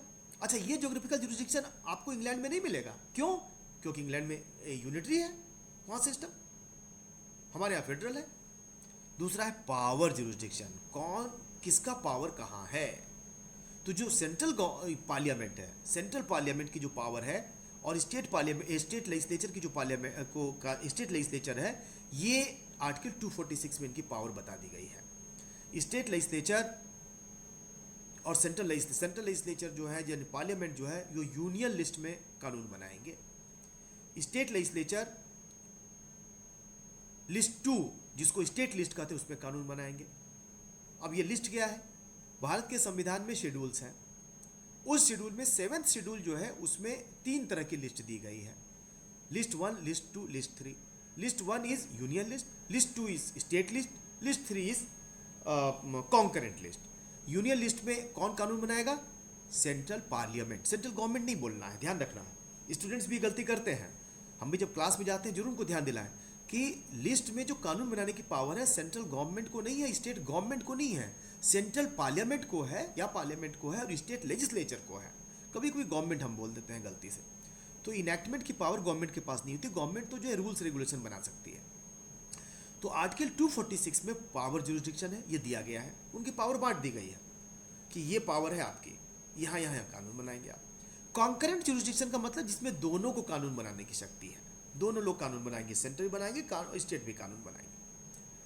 तीसरा है subject matter jurisdiction. Subject matter jurisdiction में कौन से विषय पे कौन कानून बनाएगा, ये बात 7th शेड्यूल में 3 लिस्ट बना करके बता दी गई है। यूनियन लिस्ट है, यूनियन लिस्ट में 97 विषय दिए गए हैं, उस पर केंद्र पार्लियामेंट कानून बनाएगी। 97 विषय पर पार्लियामेंट केवल कानून बनाएगी। लिस्ट 2 यूनियन लिस्ट है, उसमें 66 विषय हैं। 66 विषय हैं, उसमें कानून कौन बनाएगा? राज्य सरकार कानून बनाएगी, स्टेट कानून बनाएगी। उस पर यूनियन को सामान्य रूप से कानून बनाने का अधिकार नहीं है, पार्लियामेंट को कानून बनाने का अधिकार नहीं है। तीसरा है कॉन्करेंट लिस्ट। कॉन्करेंट लिस्ट का मतलब समवर्ती सूची, जिसमें कि दोनों कानून बनाने का अधिकार है। इसमें कितने सब्जेक्ट मैटर है? 47 मैटर ऐसे हैं जिसमें कि दोनों में से जिसको मर्जी हो कानून बनाए। अगर कोई विवाद होगा तो केंद्र का कानून लागू होगा, राज्य का कानून भी लागू होगा यदि राष्ट्रपति से अनुमति ले ली गई है। ये हमारा डिस्ट्रीब्यूशन ऑफ पावर है, इसलिए हमारे कंट्री को कहते हैं फेडरल है। क्यों? क्योंकि हमारे यहाँ पावर डिस्ट्रीब्यूटेड है। पावर का डिस्ट्रीब्यूशन किया। अब देखिए, डॉक्टर अंबेडकर साहब और उनकी टीम जब कानून बना रही थी, संविधान बना रही थी, तो उनके पास इंग्लैंड का भी व्यवस्था थी और अमेरिका भी व्यवस्था थी। इंग्लैंड की व्यवस्था से कई चीज़ें हम लोगों ने ली, लेकिन वहाँ का यूनिटरी सिस्टम नहीं लिया। क्यों? क्योंकि वहाँ छोटी कंट्री है, छोटा देश है, वो पॉपुलेशन कम है, डाइवर्सिटी उस तरह की नहीं है। इसलिए उन्होंने कहा कि इंक्लूसिव ग्रोथ के लिए फेडरल कानून ही बेटर होगा। अगर हम चाहते हैं कि ऑल राउंड डेवलपमेंट हो तो राज्यों के पास अलग कानून बनाने की शक्ति होनी चाहिए, तभी जो है हम देश में सभी लोगों का विकास कर पाएंगे। क्योंकि बहुत बड़ा देश है हमारा, इंग्लैंड की तरह छोटा देश नहीं है। इसलिए इंग्लैंड से हम लोगों ने कई व्यवस्था ली, लेकिन इंग्लैंड की तरह यूनिटरी सिस्टम को हमने नहीं अपनाया है। अब हम आते हैं कि जो केंद्र राज्य के बीच जो विवाद है चल रहा है आजकल, वो अक्सर होता रहता है इस विवाद को जानने का, इसको विवाद को निपटने का तरीका क्या है? एक तो तरीका ये है जानने का कि हम संविधान, एक तो है सर्वोच्च न्यायालय इसका निर्णय करेगा, और दूसरा है कि हम खुद जानने का प्रयास करें कि जो संविधान में जब निर्माण हो रहा था तो क्या उनके दिमाग में चल रहा था, हमारे जो संविधान शिल्पी थे, the makers of the constitution, what was going on in the mind of them. क्यों, why they are important even after 70 years? क्योंकि उन्होंने हमें ये देश उपहार के रूप में दिया, गिफ्ट के रूप में दिया। वो जेल में रहे उनमें से बहुत सारे लोग, कई जो है फांसी पे चढ़ गए, भगत सिंह फांसी पे चढ़ गए, चंद्रशेखर आज़ाद जो है वो आज़ादी की लड़ाई लड़े, खुदीराम बोस 17 साल फांसी पे चढ़ गए, महात्मा गांधी जो है वो कई बार जेल गए, नेहरू जी जेल गए, हेडगेवार जेल गए सेडिशन के मामले में, और सरदार पटेल जो है उनको बहुत बहुत परेशानी झेलनी पड़ी। तो बहुत बड़ी संख्या ऐसी थी जो कि इस देश के निर्माण में, जो हमें अभी जो खुली हवा में सांस ले रहे हैं, उसके पीछे उनका सेक्रीफाइस है, और वो इस देश को बेहतर समझते थे। और इसलिए जो संविधान सभा में वाद विवाद हुआ उसमें वही लोग थे। इसलिए हमें जानना जरूरी है कि उन्होंने क्या सोच के कानून बनाया, क्या सोच के संविधान बनाया। उसको जानने का तरीका क्या है? संविधान सभा का वाद विवाद को पढ़ा जाए, जो 1947 के बीच हुआ था। उसमें से मैं 2 छोटे बिंदु आपके सामने लूंगा। पहला बिंदु तो है 1950 से लेकर अभी तक जो भारत का संविधान है उसका पहला अनुच्छेद है, पहली जो धारा है, प्रियम्बल के बाद पहली जो धारा है वो कहती है, India that is Bharat shall be a union of states. विशेष रूप से जो political science, law, public ad से नहीं है या नहीं पढ़ा है उनके लिए विशेष रूप से कहूंगा जो ध्यान दें, वो India shall be a union of states. Union of states कहा इंडिया को। जो ड्राफ्ट कॉन्स्टिट्यूशन प्रस्तुत किया गया था 1947 से 50 के बीच में, जिस पर बहस हुई, वहां यह लिखा हुआ था India shall be a federation. अंतर क्या हुआ? अंतर यह हुआ था कि जो शुरू किए थे हम लोगों ने, जो ड्राफ्ट प्रस्तुत किया था, जो मसौदा प्रस्तुत किया गया था, that presentation was, that draft constitution proposed India shall be a federation. साफ साफ लिखा हुआ था आर्टिकल 1 में। डॉक्टर अंबेडकर साहब ने फेडरेशन वर्ड को हटा दिया उसमें से, कहा no, India shall be a union. इस पर बहुत विवाद हुआ संविधान सभा में। बोले आप बताइए, पहले इंडिया को आप फेडरल कंट्री बना रहे हैं, यूनिटरी कंट्री बना रहे हैं, यूनिटरी स्टेट बना रहे हैं? Are you making it a federal state और unitary state? Doctor Ambedkar said we are making it a federal state. बोले if we are making it federal state, why should not it be a federation? ये तो obvious है। Union का मतलब unitary state, federation का मतलब federal state. आपने ऐसा क्यों किया? यहां से मैं थोड़ा सा आगे बढ़ूंगा, पर आपको, आपके दिमाग में बात डालना चाहता हूं और आपसे जानना चाहता हूं, यूनियन फॉर यूनिटरी। अगर इंडिया को यूनिटरी स्टेट बनाना था तो यूनियन लिखते आप, लेकिन आपने यूनियन लिखा, वो कह रहे हैं फेडरल है। और इतना ही नहीं किया, फेडरेशन वर्ड था उसको हटा भी दिया आपने। मतलब आप फेडरेशन वर्ड डालना ही नहीं चाहते थे। Why? If India was a federal country, federal country का मतलब जिसमें कि ड्वेल पॉलिटी होती है, जिसमें कि 2 सत्ता होती है, जिसमें कि राज्य होते हैं, केंद्र होते हैं। डॉक्टर अंबेडकर ने कहा भी कि राज्य सरकारों को सोवरेन शक्ति है संविधान में। Then why not use the word federation instead of union? ठीक है, कोई अब जो है इसमें से कोई, अगर आप में से कोई कुछ अपना दिमाग चला सकें, वैसे तो क्वेश्चन थोड़ा तकनीकी क्वेश्चन है, पर आप इसे कोई बता सके कि ऐसा क्यों उन्होंने किया। What was going on in the mind of doctor Ambedkar and his team? Anyone please.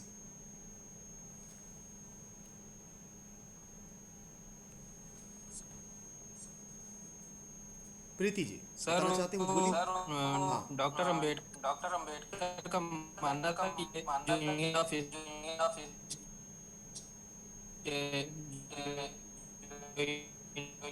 India है वह में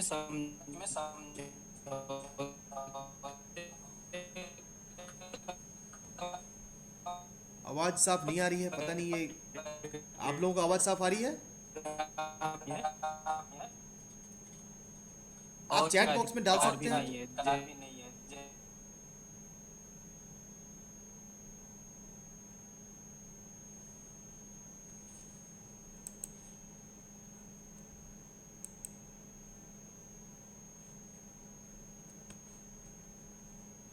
Recording in progress. Recording in progress. हाँ, ये थोड़ा डिस्कनेक्ट हो गया है। चलिए, फिर हम आ गए, वापस आ गए, बहुत अच्छी बात है।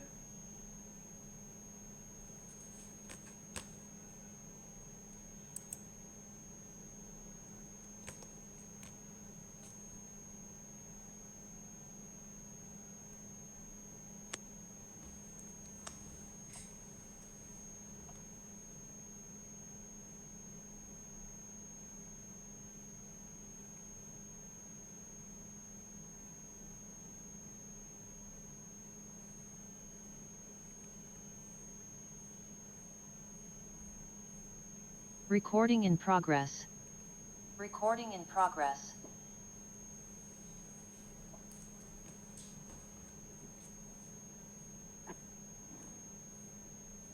हाँ हाँ, एम आई बैक? आ गया हूँ मैं वापस। ओके ओके, अब आवाज आ रही है? अब आवाज आ रही है क्या? पंकज जी, आवाज आ रही है मेरी?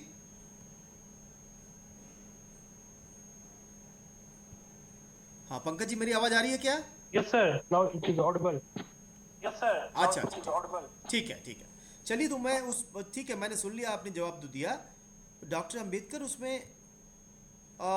उनके दिमाग में क्या चल रहा था वो जानने के लिए हम चलते हैं वापस, देखते हैं क्या कहा उन्होंने इस बारे में। ठीक है, और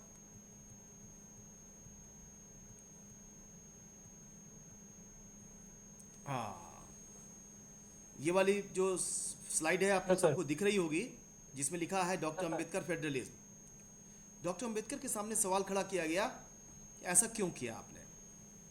तो उन्होंने, अब देखिए, ये जो अगर आप पढ़ लेंगे हम लोग, तो हमें हमारे सवालों का जवाब मिल जाएगा जो पहले हम लोग ने शुरुआत किया है कि सेंटर स्टेट रिलेशन कैसा होना चाहिए। ठीक है, और कहा उन्होंने, some critics have taken objection to the description of India in article 1 of the draft constitution, the union of states. It is said that correct phraseology should be federation of states. It is true that the South Africa, आप पढ़ ही रहे होंगे इसको, मैं पढ़ नहीं रहा हूँ, मैं हिंदी में बता देता हूँ इसको। इसमें कहा उन्होंने कि ये जो डिस्क्रिप्शन है, इसको लेकर जो है कई विवाद खड़े किए गए हैं, कुछ विवाद हुआ है, लेकिन मैं ये कहना चाहता हूँ कि ये जो विवाद है, ये विवाद बहुत सही नहीं है। क्यों? क्योंकि साउथ अफ्रीका ने तो यूज किया है वर्ड यूनियन, और यूनिटरी स्टेट है वो, लेकिन कनाडा ने भी यूनियन वर्ड यूज किया है, और वो भी यूनिटरी स्टेट नहीं है, वो फेडरल स्टेट है। इसलिए हम कौन सा वर्ड यूज करते हैं इस बात में बहुत मतलब नहीं होता। हम कोई भी वर्ड यूज कर सकते हैं, यूनियन और यूनिटरी। लेकिन उन्होंने बताया कि हमारे यहाँ क्यों वर्ड यूज हुआ है यूनियन, इसका एक विशेष कारण है। वो विशेष कारण क्या है? विशेष कारण यह है कि the country and the people में be divided into different states. राज्य और राज्य के जो लोग हैं, अलग अलग भागों में उनको विभाजित किया गया है।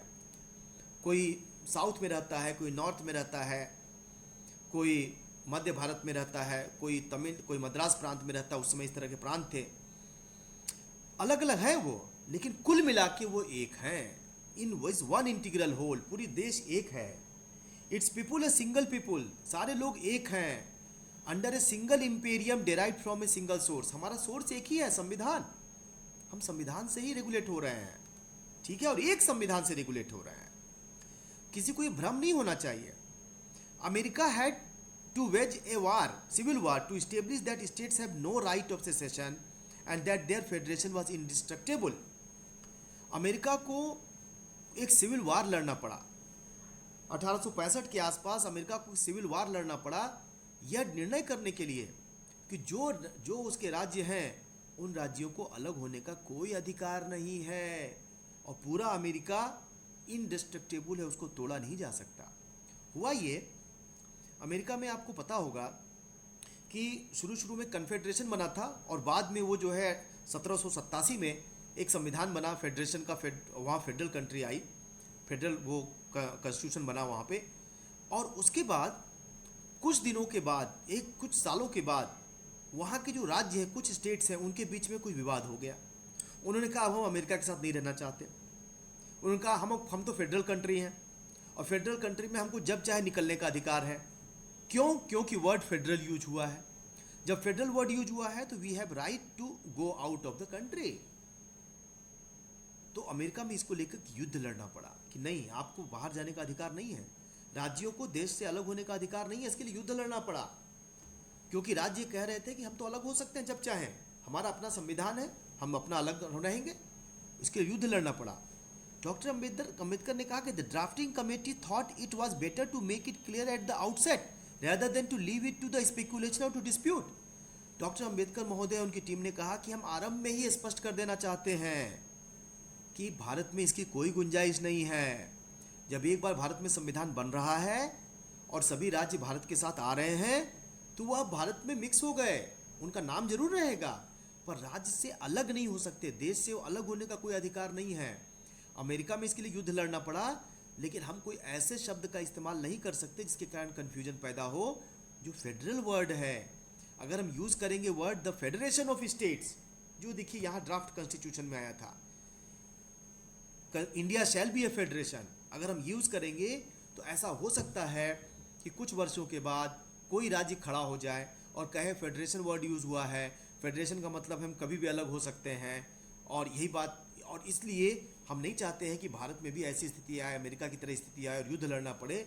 इसलिए हम प्रारंभ में ही बता देना चाहते हैं कि भारत में जो संविधान बन गया वो सारे राज्य एकजुट हैं और वो भारत से अलग होने का उनके पास कोई स्कोप नहीं बचा है। और यही हम संविधान बना रहे हैं, उनके पास राइट टू सेसेशन नहीं है। आप देख सकते हैं देश की इंटीग्रिटी को लेकर कितना कितना स्ट्रांग विचार थे डॉक्टर अंबेडकर साहब के, और उन्होंने इसलिए कॉन्स्टिट्यूशन में से फेडरेशन वर्ड हटा दिया और कहा यूनियन ऑफ स्टेट्स होगा, क्योंकि हम एक यूनियन बना रहे हैं, हम अलग होने का कोई गुंजाइश नहीं है। अब आप डॉक्टर अंबेडकर साहब के विचारों को थोड़ी सी एनालिसिस करें, थोड़ा और आगे बढ़े, देखिए क्या कहा उन्होंने कहा कि जो यूनियन वर्ड का इस्तेमाल किया है डेलिबरेट है। राज्यों को तो शक्ति है, इसमें कोई शक नहीं है, बिल्कुल शक्ति, सॉवरेन शक्ति है, पर संविधान में शक्ति है। और संविधान में क्या शक्ति दी गई है? अलग होने की शक्ति नहीं दी गई उनको। The federation was not a result of any agreement और pact by states unlike USA. हमारे देश में लोग किसी एग्रीमेंट के अंतर्गत नहीं आ रहे हैं, उन्होंने अपनी सॉवरेनिटी खत्म करके हमारे देश में घुल गए हैं, घुल मिल गए हैं, और हम उनको अलग शक्ति दे रहे हैं, लेकिन वो सॉवरेन पावर उस सेंस में नहीं है राज्यों की तरह। No state can claim any right to secession. किसी राज्य को शक्ति नहीं है कि वो अपने आप से अलग हो जाए। In the USA there are 2 constitutions.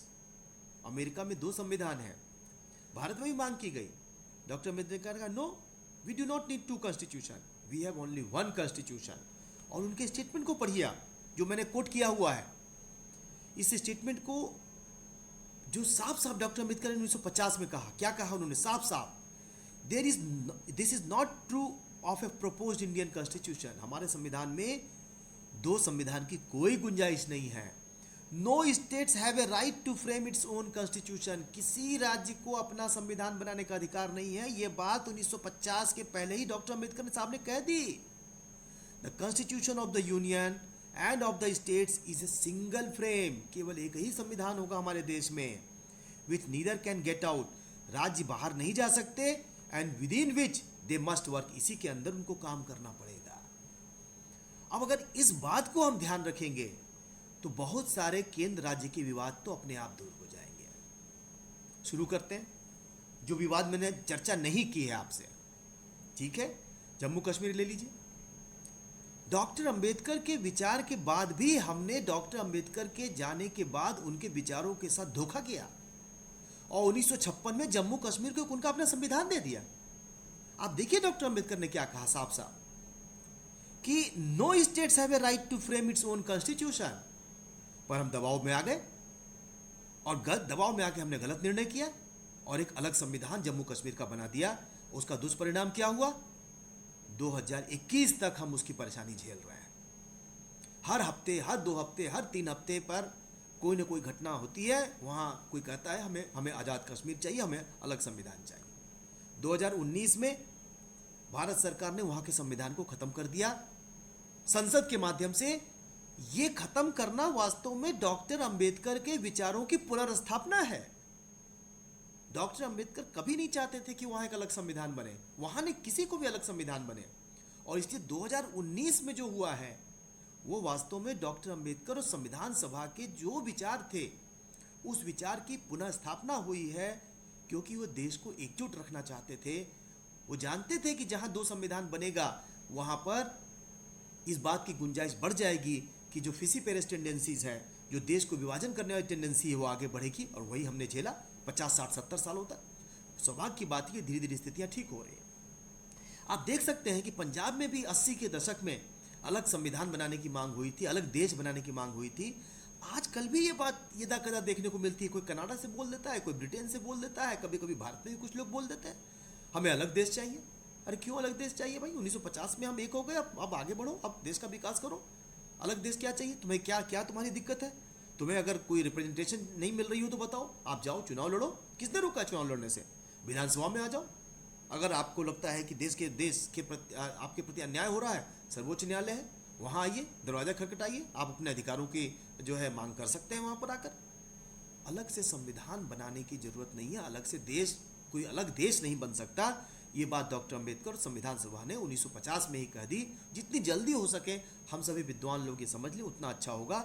ये बताना इसलिए भी जरूरी है कि कभी कभी विद्वान अध्यापक, इंटेलेक्चुअल्स जो बड़े बड़े विश्वविद्यालयों में हैं, जो केंद्रीय विश्वविद्यालयों में, जो शीर्षस्थ विश्वविद्यालयों में हैं, वह भी ये कहते हैं कि नागालैंड को, पंजाब को, जम्मू कश्मीर को अपना संविधान होना चाहिए, उनका अलग देश होना चाहिए। हम इस तरह के देश नहीं हैं, हम तो अलग, हम यहाँ अलग होने का अधिकार है तो होना चाहिए। इस तरह के मूर्खतापूर्ण स्टेटमेंट हम देते हैं। इसको देने के पहले या तो हम कहें कि डॉक्टर अंबेडकर के विचार गलत हैं और संविधान सभा में हम विश्वास नहीं करते, और अगर हम विश्वास करते हैं तो संविधान सभा और डॉक्टर अंबेडकर और संविधान की भावना ये है कि कोई अलग संविधान नहीं होगा, सारे देश में संविधान एक होगा। और निश्चित रूप से राज्यों के पास अपने अधिकार हैं, लेकिन उन अधिकारों का उपयोग वो संविधान के दायरे में ही रहकर कर सकते हैं।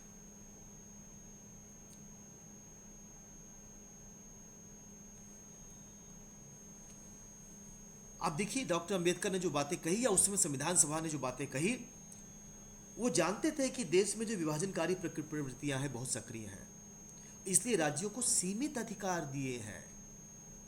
बहुत ज्यादा अधिकार नहीं दिए हैं, अधिकार तो हैं पर सीमित अधिकार है राज्यों को, और केंद्र को शक्तिशाली बनाया है। पर शक्तिशाली बनाने का मतलब नहीं है कि आप दुरुपयोग करें, जैसे 356 का दुरुपयोग किया आपने, इसका यह मतलब नहीं है कि कोई दुरुपयोग करें आप, लेकिन केंद्र को शक्तिशाली बनाया गया है। और संविधान में जो है, जब भी सरकारें मजबूत होती हैं, मैंने उदाहरण दिया है, अगर हमारे देश में केंद्र शक्तिशाली होता तो कांधार जैसा जो कांड है, आतंकवाद है, नक्सलवाद है, भ्रष्टाचार है, इस पर शायद ज़्यादा कठोरता से हम निर्णय ले पाते। हमारे पास जिस समय ये निर्णय लिए गए, कई बार कोएलिशन सरकारें थी, कभी कोएलिशन सरकार नहीं थी, तो वहाँ पर जो है उसका अभाव था, आप कह सकते हैं जो आंतरिक जो विश्वास है उसका अभाव था हमारे। अब आते हैं जो करंट डिस्कोर्सेस, वो वापस आते हैं। करंट डिस्कोर्स में हमने शुरू किया था कि पहला डिस्कोर्स शुरू किया था कि दिल्ली की सरकार और केंद्र की सरकार में झगड़ा है। तो केंद्र की सरकार और दिल्ली की सरकार में झगड़ा है, तो एक बात तो समझनी चाहिए कि दिल्ली की सरकार की स्थिति और राज्य सरकारों की तरह नहीं है। दिल्ली एक नेशनल कैपिटल टेरिटरी है और इसके पास उत्तर प्रदेश, पंजाब, तमिलनाडु और जम्मू कश्मीर तो केंद्र शासित प्रदेश है अभी, इनकी तरह के अधिकार नहीं है। इनके पास सीमित अधिकार है। मिसाल के तौर पर पुलिस को ही ले लीजिए आप, पुलिस केंद्र सरकार में काम करती है, उत्तर प्रदेश में पुलिस उत्तर प्रदेश की है, तमिलनाडु की पुलिस, केरल की है। तो यह संविधान में व्यवस्था दी गई है, इसके बारे में बहुत झगड़ा करने से कोई फायदा नहीं होने वाला है। पूर्ण राज्य का दर्जा देना चाहिए कि नहीं देना चाहिए, ये कानून का विषय है। संसद उसको अगर पारित करेगी तो अच्छा है, ठीक है, अच्छी बात है। लेकिन केंद्र को भी ये ध्यान रखना चाहिए कि अगर राज्य सरकार कोई अच्छा काम कर रही है शिक्षा को लेके, स्वास्थ्य को लेके, तो हम राजनीति के चक्कर में हम उनके काम को आगे बढ़ने से रोके नहीं। सेंटर और स्टेट दोनों को साथ मिलकर काम करना है। दूसरे बिंदु पे आते हैं, केंद्र सरकार और तमिलनाडु सरकार का विवाद। अभी केंद्र सरकार और तमिलनाडु सरकार का जो विवाद है, ये राष्ट्रीय महत्व का विवाद है, यह आतंकवाद से जुड़ा विवाद है। ये कोई सामान्य चोरी, डकैती, लूट और जो है बलात्कार का मामला नहीं है। मेरा ये नहीं कहना है कि मामले, बलात्कार के मामले और हत्या के मामले सामान्य होते हैं। मेरा कहना है कि जो मामले देश की एकता, अखंडता से जुड़े, उसकी तुलना में ये मामले अलग हैं। राष्ट्रीय एकता और अखंडता का मामला जो है, आतंकवाद जो है उसकी चुनौती है राष्ट्रीय एकता और अखंडता की। तो आतंकवाद के बारे में जो निर्णय होगा वो तो केंद्र सरकार को ही लेना चाहिए। और इसलिए तमिलनाडु सरकार ने जो रिजोल्यूशन पास किया है वो देश की संविधान की भावना के बिल्कुल विपरीत है। वो कोई और रिजोल्यूशन पास कर सकते हैं, वो पास कर सकते थे कि 356 का दुरुपयोग नहीं होना चाहिए, वो कह सकते थे कि स्वास्थ्य को लेके और आवंटन करिए, वो कह सकते थे कि शिक्षा को लेके और आवंटन करिए, वो कह सकते हैं कि केंद्र सरकार की जो जीएसटी की नीति है खराब है। लेकिन देश की एकता अखंडता से जुड़ी चीज़ों के बारे में आप रिजोल्यूशन ऐसे पास करते हैं और आतंकवादियों को सपोर्ट करने के लिए आप जो है खड़े हो जाते हैं। ये संविधान की भावना के विपरीत काम तमिलनाडु सरकार कर रही है और उसको ऐसा नहीं करना चाहिए। ठीक है, तीसरा आते हैं। तीसरा जो मामला था वो मामला है मैं जाता हूँ वापस अपनी पहली पीपीटी पे जहाँ से हमने शुरुआत की थी। यस, सीबीआई का निश्चित रूप से सीबीआई जो संस्था है केंद्र सरकार की संस्था है और सीबीआई का दुरुपयोग करने का अधिकार किसी को नहीं है क्योंकि सब कुछ संविधान के अंतर्गत काम करना है। और इसलिए जो विड्रॉल ऑफ कंसेंट है, राज्यों को विड्रॉल ऑफ कंसेंट नहीं करना चाहिए। भ्रष्टाचार एक ऐसी चीज़ है जो ऐसा दीमक है जो सारे देश में जो है आप जो है अच्छे अच्छे काम करें और दीमक जो है धीरे धीरे नष्ट कर दे। वैसा ही है जैसे आप घर में जो है कोई बहुत अच्छा सा आप कोई बेड लेकर आए लकड़ी का और उसमें दीमक लग जाए, आप कोई और चीज़ लेकर आए और उसमें दीमक लग जाए तो आपको पता भी नहीं चलेगा, अंदर अंदर खोखला हो जाएगा। भ्रष्टाचार ऐसा ही दीमक है और सीबीआई अगर उस भ्रष्टाचार से लड़ने का एक यंत्र है तो राज्य सरकारों को उसमें सहायता करनी चाहिए। लेकिन ये बात सही है कि यदि सीबीआई का दुरुपयोग होता है और कुछ मामलों में सीबीआई के दुरुपयोग की बात सामने आई है तो उसके संबंध में केंद्र सरकार को सतर्क रहना चाहिए, केंद्र सरकार को ऐसा दुरुपयोग नहीं करना चाहिए। और अगर ऐसा दुरुपयोग होता है तो निश्चित रूप से सर्वोच्च न्यायालय को उसमें हस्तक्षेप करना चाहिए और कई मामलों में सर्वोच्च न्यायालय ने हस्तक्षेप किया है। कई मामलों में जहां जहां सीबीआई का दुरुपयोग हुआ है वहां हस्तक्षेप किया है। मैं ये समझता हूं कि सभी राज्य सरकारों को इस बारे में कंसेंट दे देना चाहिए ताकि सीबीआई जो है ऐसे अपराधियों को, भ्रष्टाचारियों को पकड़ने के लिए जा सके। जहां पर भी ये लगता है कि मामला राजनीति से जुड़ा हुआ है वहां वो कंसेंट लेने की बात कह सकती है। एक तो ये पॉइंट है।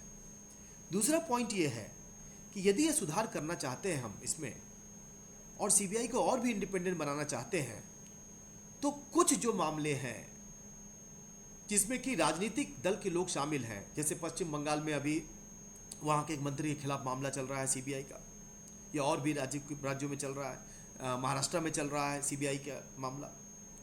वैसे मामलों में उन मामलों का जो मॉनिटरिंग है वो केंद्र सरकार करने की बजाय सुप्रीम कोर्ट उसकी मॉनिटरिंग करे। कुछ मामलों में सुप्रीम कोर्ट कर भी रही है। तो इस तरह के कानून बन सकते हैं, केंद्र और राज्य दोनों मिलकर ये कानून बना दे कि जहाँ पर भी कंसेंट जो है सब मामलों में रहेगी, पर जहाँ कोई पॉलिटिकल मैटर होगा वहाँ पर उस मामले की जो मॉनिटरिंग है वो सुप्रीम कोर्ट करेगी, वो केंद्र सरकार नहीं करेगी।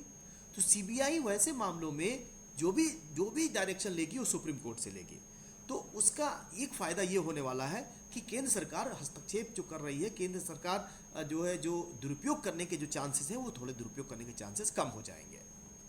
लेकिन इसका एक और बात ध्यान रखनी है कि सुप्रीम कोर्ट की मॉनिटरिंग होगी तो थोड़ी हमें ये ध्यान तो रहेगा बात कि हाँ भाई थोड़े से ये इंडिपेंडेंट हो रही है, लेकिन क्या हम तैयार हैं कि सुप्रीम कोर्ट इन मामलों में हस्तक्षेप करे? Are we ready with the governance of the supreme court? ED और आईटी का, इनकम टैक्स अथॉरिटी का जो एब्यूज़ है, अगर वो भी एब्यूज़ हो रहा है तो सीबीआई और ईडी के एब्यूज़ को लेकर दो तरह की चीज़ें हैं। बहुत बड़ी चीज़ें तो ऐसी है जो मीडिया में भ्रम फैलाया गया है, लेकिन कुछ मामलों में उनका दुरुपयोग होता है, इसमें कोई शक नहीं है। ऐसे मामलों में भी हमारे पास दो रास्ते हैं। वही जो मैंने कहा कि सर्वोच्च न्यायालय या उच्च न्यायालय इन मामलों की मॉनिटरिंग करे तो केंद्र और राज्य के बीच समन्वयकारी संबंध बन सकते हैं। गवर्नर का जहाँ तक मामला है, जो केरल के मामले हैं, शिक्षा के मामले हैं, शिक्षा के मामलों में क्या है कि जो गवर्नर है उनका चांसलर बनाए रखने के पीछे की जो कारण है वो ये है कि शिक्षा के मामले राजनीति से थोड़े दूर होने चाहिए। अगर शिक्षा के मामलों में वाइस चांसलर की नियुक्ति के मामले अगर राज्यों को दे दिए जाएंगे, राज्यों के पास ही रहेंगे, तो वहाँ राजनीति के चांसेस बढ़ जाएंगे। ऐसा नहीं है कि गवर्नर जो है वो राजनीति से ऊंचे हैं, ऐसा नहीं है।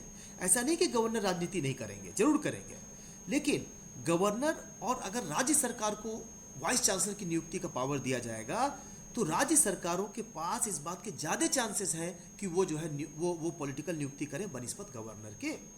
और इसलिए गवर्नर के पास अगर वाइस चांसलर की नियुक्ति का पावर है तो ये अच्छी बात है। शिक्षा को लेकर राजनीतिकरण जितना कम से कम हो उतना ही अच्छा होना चाहिए, क्योंकि जो शिक्षा व्यवस्था है वही किसी देश के विकास की रीढ़ की हड्डी होती है। Sir, sorry to interrupt you. We have only 10 minutes left. And we also have a question. 10 minutes, बस मैं कंक्लूड कर रहा हूँ। यस यस यस, बहुत अच्छा, बस मैं कंक्लूड कर रहा हूँ, आखिरी पॉइंट पे आ रहा हूँ मैं गवर्नर को लेकर।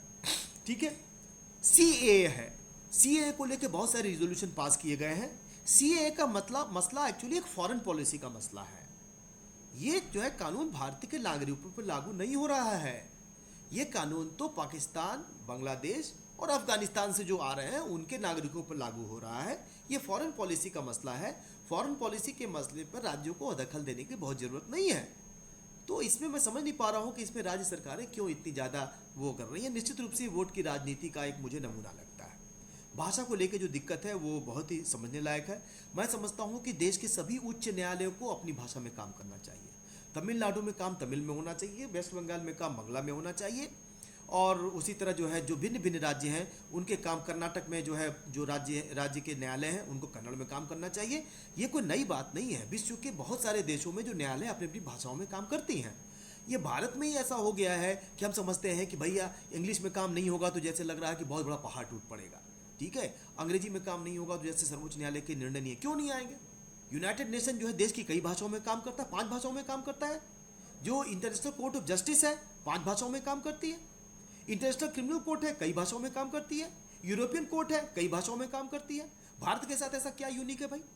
तो सुप्रीम कोर्ट के न्यायालयों के, तो मैं समझता हूँ कि सुप्रीम कोर्ट के न्यायाधीशों के लिए तो अनिवार्य कर देना चाहिए, जैसा कि कई अन्य न्यायालयों में है, कि जब तक आप 2 भाषा ना जानते हो, अंग्रेजी के अलावा एक भाषा, तमिल जानते हो, तेलुगु जानते हो, मलयालम जानते हो, कन्नड़ जानते हो, हिंदी जानते हो, कोई एक भाषा ना जानते हो, आपको सुप्रीम कोर्ट का जज नहीं बनाया जाएगा। और अगले 10 साल के बाद ये नियम लागू कर दिया जाए।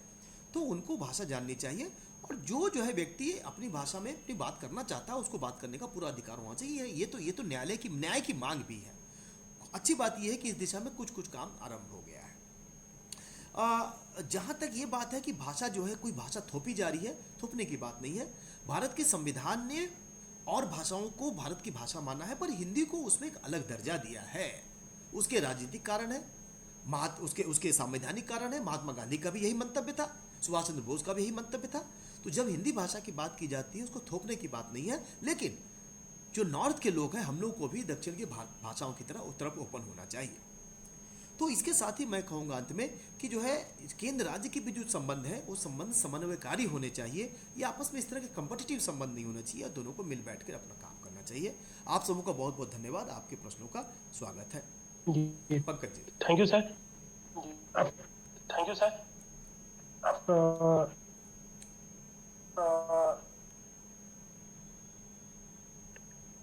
मुझे कोई भी प्रश्न चैट बॉक्स में नहीं दिखाई दे रहा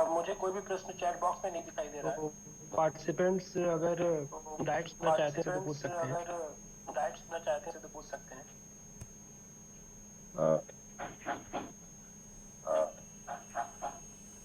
sir I have a question. जी जी पंकज। सर हमारे संविधान में जो शेड्यूल्स हैं इनको बनाने का मेन क्या था? जैसे जो मेन संविधान है उसमें बहुत चीजें मेंशन रहती है। तो ये हमारे जो 12 सीट हैं इनको अलग से क्यों मेंशन किया गया कि 9th में ये है, 10th 11th में ये है? जी ठीक है, बहुत अच्छा।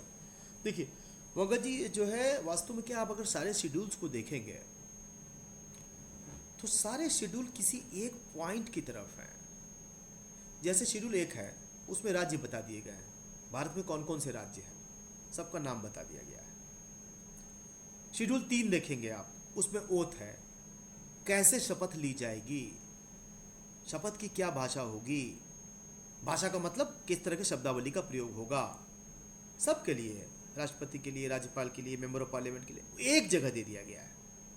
7वीं अनुसूची देखें तो जो सब्जेक्ट मैटर है उसका डिवीजन एक जगह दे दिया गया है, एट वन प्लेस। ठीक है, तो क्या सोचा गया कि एक प्लेस में हम कुछ चीज़ों को रखना चाहते हैं। अब एक तरीका क्या था कि जैसे जहाँ राष्ट्रपति का प्रावधान है वहाँ हम देते कि राष्ट्रपति कैसे शपथ लेगा, राज्यपाल का प्रावधान है, राज्यपाल कैसे शपथ लेगा, मेंबर ऑफ पार्लियामेंट है वो कैसे शपथ लेगा। तो इन चीज़ों को हटा करके एक जगह कर दिया गया, ठीक है। उसी तरह जैसे जो है 7वीं अनुसूची है, तो जहाँ पर जैसे मान लीजिए यूनियन पार्लियामेंट हमने अलग से, हमारे संविधान में यूनियन पार्लियामेंट का अलग से प्रावधान है, पूरा एक चैप्टर है यूनियन पार्लियामेंट का। अब उसके बाद हम उस चीज़ को दे सकते थे। जो स्टेट लिस्ट है जहाँ पर राज्यों की चर्चा है संविधान में, उसके बाद हम स्टेट लिस्ट दे सकते थे, लेकिन उनको एक जगह डाला गया। कॉन्करेंट लिस्ट फिर हम कहाँ डालते, ठीक है। तो ये थोड़ा प्रैक्टिकल था कि एक तरह के विषय को उन्होंने एक शेड्यूल में डाल दिया, एक तरह के विषय को एक शेड्यूल में हमने डाल दिया। तो और कोई इसका कोई बहुत स्पेशल कोई विशेष पर्पस नहीं है, सुविधा के लिए किया गया कि आसानी से समझ में आ जाए कि जो है कहाँ पर जो है कौन से विषय है। Thank you sir. और कोई प्रश्न आपका कोई आपका पंकज जी आपका कोई सप्लीमेंट्री है? Pardon sir. आपका कोई सप्लीमेंट्री क्वेश्चन है, कोई एडिशनल क्वेश्चन आपका इससे जुड़ा हुआ है? Thank you sir.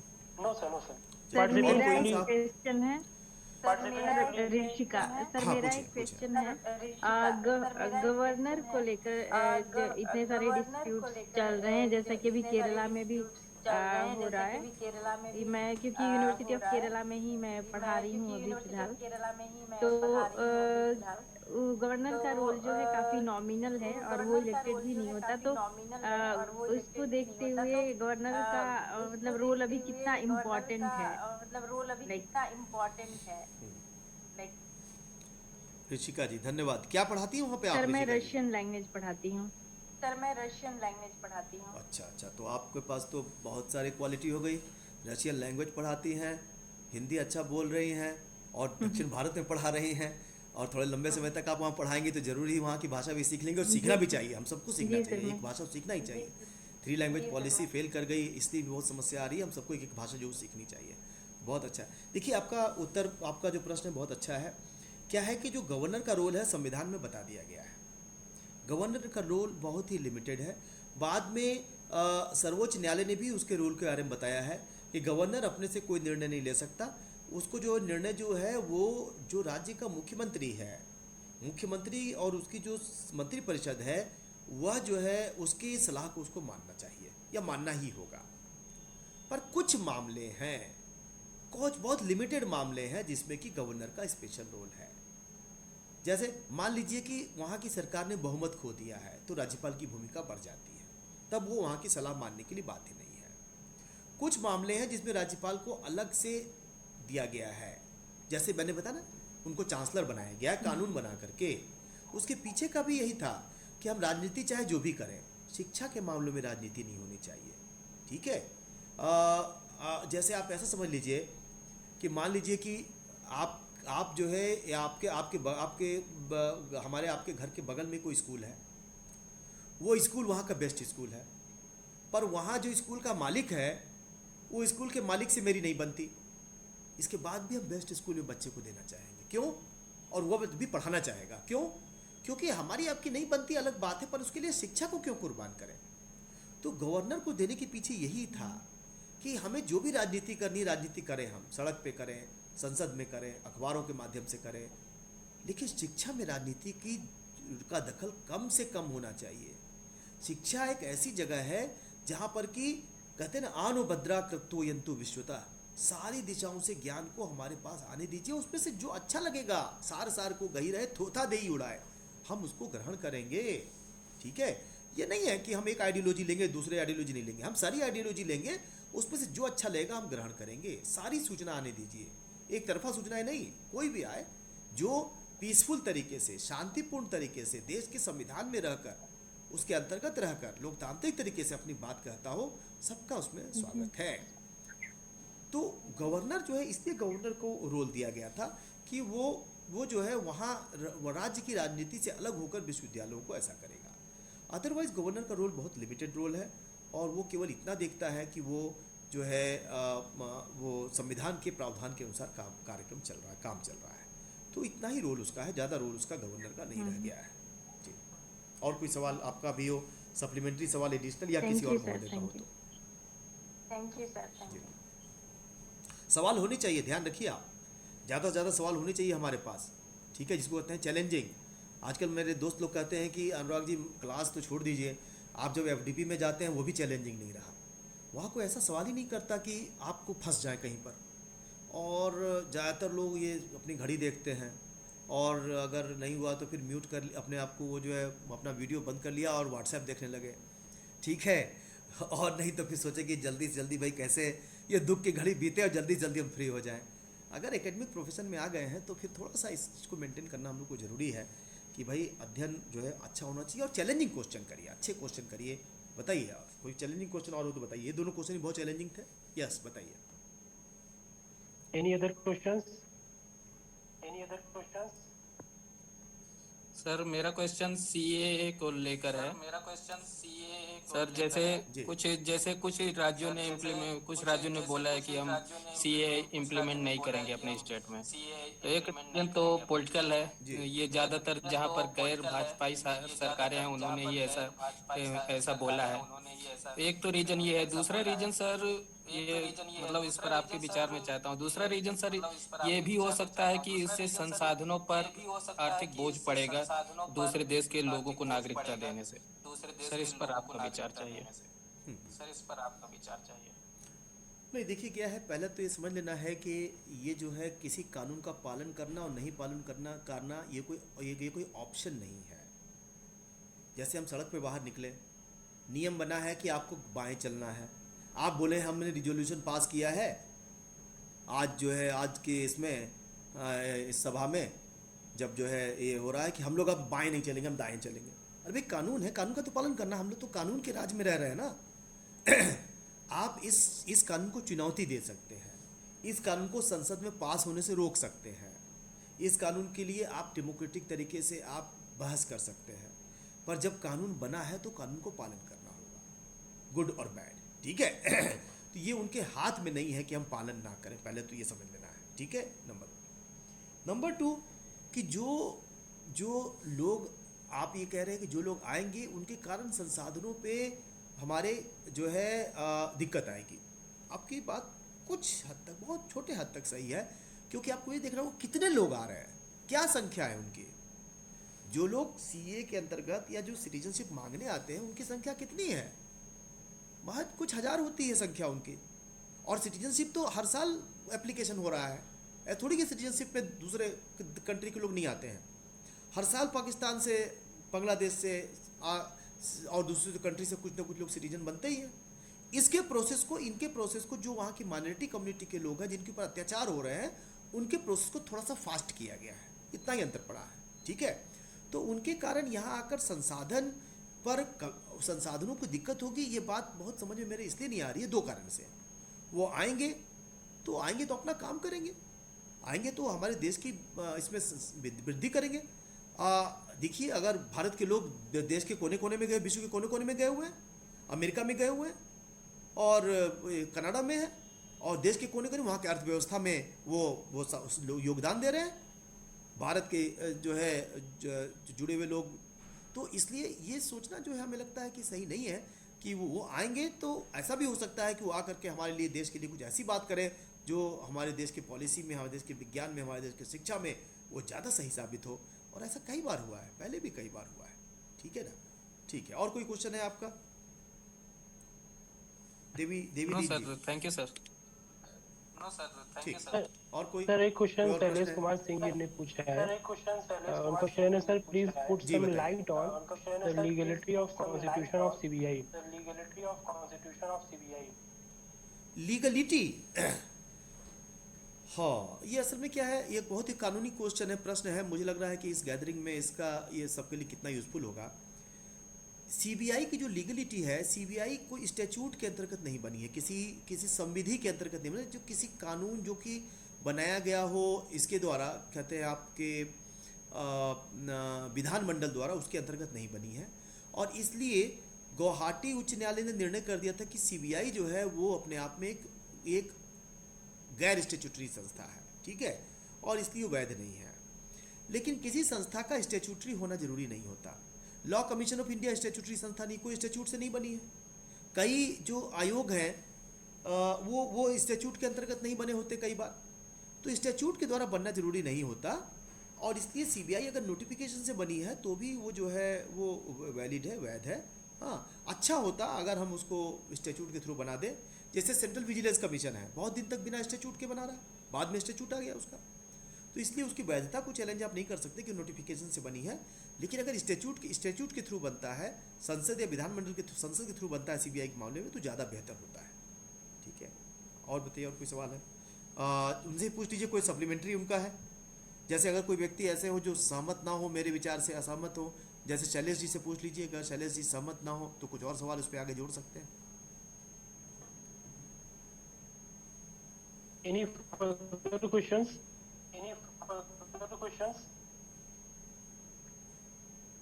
Sir, I don't think there are any other questions. ठीक है, ठीक है। अब ज़्यादा जो है क्या है कि अभी ये आपके क्या लंच का टाइम भी हो रहा है? Lunch is अरे तो फिर तो भाई फिर तो जो है रोकना, अब ज़्यादा प्रश्न आप पूछे भी मत प्रश्न, ठीक है? हाँ, क्योंकि जो है लंच के टाइम में आप अगर ज़्यादा रोकेंगे तो आपको जो है वो तालियां नहीं मिलेंगी और कुछ मिलेगा, ठीक है? तो लोग लंच पे जाना चाहेंगे और घर में ही हैं, मैं समझ रहा हूँ लोग घर में ही हैं। घर में तो लंच, जैसे आप जब वहाँ होते हैं ना HRDC सेल में, तो लंच साथ में होता है, उसका एक अलग मज़ा होता है, हम लोग भी साथ में करते हैं। लेकिन अब अभी तो घर पे जाना है, कोई लंच कर लिया होगा, कोई कर रहा होगा, किसी ने जो है इसी बीच में लंच कर लिया होगा, हम लोग भी कभी कभी कर लेते हैं, चाय भी पी लेते हैं, अच्छी बात है, कोई ऐसी कोई बुरी बात नहीं है, ठीक है? तो लंच का टाइम है तो ज़्यादा आप मत रोकिए, ठीक है? और मैं धन्यवाद देता हूँ फिर से, हाँ, और बस ठीक है, अब अनुमति देंगे तो मैं सर, मैं आपको थोड़ा वोट ऑफ थैंक देना चाहूँगा sir. Thank you sir for such a wonderful, insightful and informative lectures. Sir explained about various dimensions of center-state relationships, separation of power, geographical jurisdictions, schedules, and various in-depth knowledge about the Constitutional Assembly and why these debates were discussed in Constitutional Assemblies and center-state relations. So, thank you, sir. Thank you very much. And thank you all the participants, and thank you HRDC JNU, and also thank you the technical team. Thank you sir, thank you very much sir. जी जी, तो मैं चलते चलते जो है एक ये निवेदन कर रहा हूँ कि जो एकेडमिक वीडियोज़ हैं, 1 घंटे 1.5 घंटे के जो लेक्चर जो HRDC में कई जगह दिया है हमने, और उसमें रूल ऑफ लॉ है, रिसर्च मेथोलॉजी है, how to select research topic है, करप्शन है, तो इस तरह के कई टॉपिक्स पे जो सेडिशन है, फ्री स्पीच है, इन टॉपिक्स पे जो है वो मैंने अपने एक यूट्यूब चैनल पे अपलोड किया हुआ है।